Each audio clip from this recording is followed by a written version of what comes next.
Bonjour YouTube, je suis Sébastien et aujourd'hui je vous fais faire un petit tour d'horizon de mon GIS SmartMig 162 qui est un poste à souder MIG avec et sans gaz.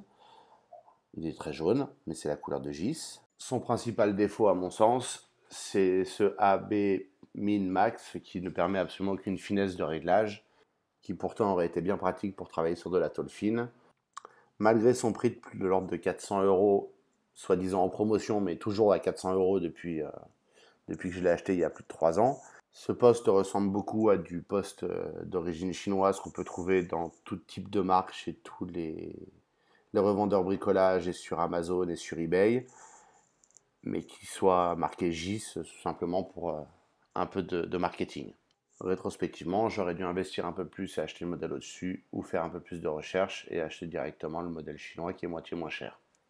Il m'a néanmoins très bien servi, ne vous méprenez pas. Malgré son manque de finesse de réglage et ses imperfections, j'ai restauré une coccinelle qui était à moitié pourrie. J'ai construit une rôtisserie pour cette coccinelle, une rôtisserie pour son châssis. J'ai assemblé un portail entier pour lequel vous pouvez voir la vidéo également sur cette chaîne YouTube. Et je suis en train de faire une porte de grange avec. Et jusque-là, tout ce que j'ai à lui reprocher, c'est que j'aimerais qu'il soit mieux que ce qu'il est et qu'il ait été mieux pensé, ou qu'au moins pour le prix que l'on paye, on en a un peu plus pour son argent. J'ai maintenant fini de râler et de vous raconter ma vie. Vous pourrez maintenant assister à une petite présentation des différentes fonctions du poste et de ce que vous aurez quand vous le commanderez.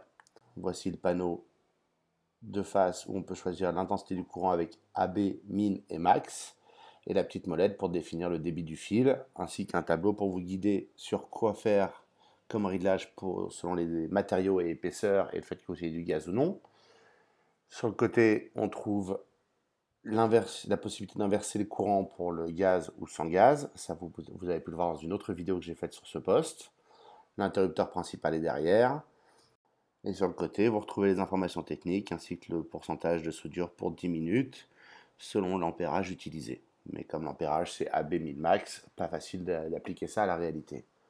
Et puis vous avez un petit schéma qui vous montre les différentes options ainsi que les références des pièces détachées, ce qui est plutôt pratique si jamais on en a besoin. Et c'est en face de ces caractéristiques que se trouve la partie la plus utile. C'est là qu'on change la bobine ainsi que le galet enrouleur et l'ajustement de la petite molette de serrage. On y trouve aussi le branchement du gaz pour lequel le tuyau est fourni quand on achète le poste à souder, mais le détendeur n'est pas fourni. Donc ça, il faudra vous l'offrir en plus de l'abonnement gaz si vous voulez faire ça.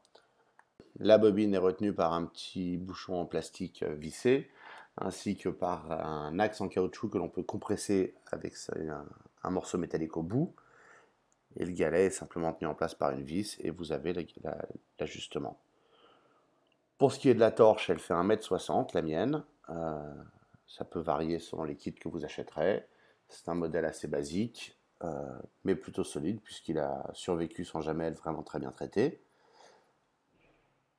Une gâchette, tout ce qu'il y a de plus normal. L'extrémité n'est pas souple, il n'y a qu'un seul angle de soudure. J'ai vu qu'il existait des torches avec des embouts souples, mais a priori ça vaut une fortune à côté. Le câble d'alimentation est relativement long, même s'il mériterait d'être plus long. Et vous avez la masse, qui elle aussi n'est pas très longue, mais comme la torche ne l'est pas non plus, c'est pas la peine de mettre beaucoup trop de masse. Ça fait partie des choses qu'on peut néanmoins changer, en tout cas pour ce qui est de la torche, puisque la masse, elle, est fixée de façon permanente au poste à souder. Il est évidemment possible de la rallonger, c'est jamais que du fil de batterie, mais ce serait quand même plus simple si c'était un raccord rapide pour elle aussi. En dévissant l'embout en plastique, on débranche la torche.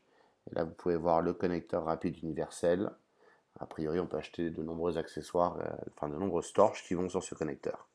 Et pour le remettre, il suffit de bien l'emboîter, l'aligner et revisser la bague en plastique. Naturellement, c'est mon premier poste à souder. Je l'ai acheté il y a 3 ans pour restaurer une voiture. La coccinelle, en l'occurrence, que vous pouvez voir dans d'autres vidéos.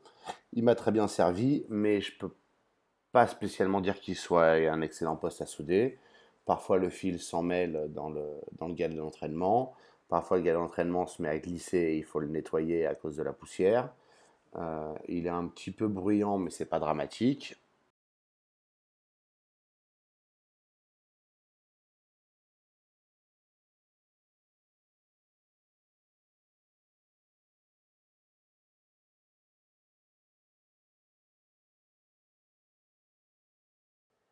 Et comme vous pouvez le voir, le poste est livré sur roulette avec les deux petites multidirectionnelles à l'avant. Elles sont toutes petites, la moindre vis ou le moindre clou les bloquera.